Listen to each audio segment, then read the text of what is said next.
প্রথম ঝামেলা হয়েছে ওদের সাথে। ওরা মাঠেতে এসেছে, আমিও মহেশপুর গেছি, ওখান থেকে বাড়ি এসেছি।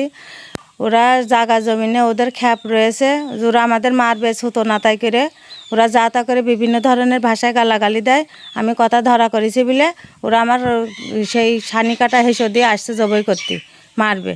যখনই এরকম করছে, দেখছে ওর আব্বু দেখছে ভাব ভালো না, ওর আব্বু এসে ওর আব্বু একটা লাঠি নিয়ে এসে ওই টিনি পারে বাড়ি মেরেছে। বাড়ি মারার পরে সে এসে ওর বউ সামনে এসে মারবেন মারবেন করে ও এবার বাবুও এসে লাঠি বাটাম নিয়ে মারা শুরু করে দিয়েছে। মানছি শুধু আমাদেরই ঠেকাইছে, ওদেরকেও ঠেকায়নি। আমাদের ঠেকাইছে, আমরাই মার খাইছি। জমি নিয়ে, জমি 2 শতক, ওই পাশে 2 শতক, এই পাশে 1 শতক। এই পাশের তা ভাগ করে দিয়েছে, ওই পাশে 2 শতক। 1 শতক আমাদের রাস্তা রয়েছে আর 1 শতক জমি নিয়ে। তা আমি বলেছি আমাদের ওখানে 1 শতক রয়েছে, 1 শতকের বদলে আমাদের ভিতর 2 শতক ছেড়ে দাও। ও 2 শতক দেবে না, ও 1 শতক দেবে। ও আমার আরও বলে তোর কোন বাপ এসে তোর জমি দেয়, আমরা তা দেখবো, তোর যেই বাপ জমি দেবে তো সেই বাপের নিয়ে আসকে।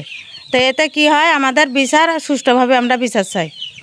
আমার চাচা দুপুরবেলা এরকম করে আমার মার গালিগালাজ দিয়েছে, আমার মার মেরেছে। আমি ঠেকাতে গিয়েছি, আমার আব্বুরও মেরেছে, আবার আমি ঠেকাতে গিয়েছি, আমারও মেরেছে। তা আমরা এর বিচার চাই। আমাদের জায়গা, আমাদের জমি জায়গা নিয়ে এরকম মারামারি মেরেছে আমাদের। তা আমাদের জায়গা আমাদের জন্য আপনারা বুঝ করে ইয়ে করে দেন। আমরা বিচার চাই আপনাদের কাছে, আপনারা বিচার করবেন। মনে করেন বাড়ি এসে শুয়ে রয়েছি, ওখান থেকে তারপরে এসে গন্ডগোল বেঁধে গিয়েছে, মারামারি দা দিয়ে জবাই করে দেবে, আমাদের ওদের ধরে মেরেছে। তারপরে হসপিটালে গেছি, ওখান থেকে আইছি। তারপরে এই অবস্থা, তাই চিকিৎসা করে বাড়ি আইছি। আমার এই ছোটো ভাই মেরেছে আমাদের, 2 হাতে ইচ্ছে পরিমাণ মেরেছে। মেরেছে ওদের এই জায়গা জমি বিষয় নিয়ে।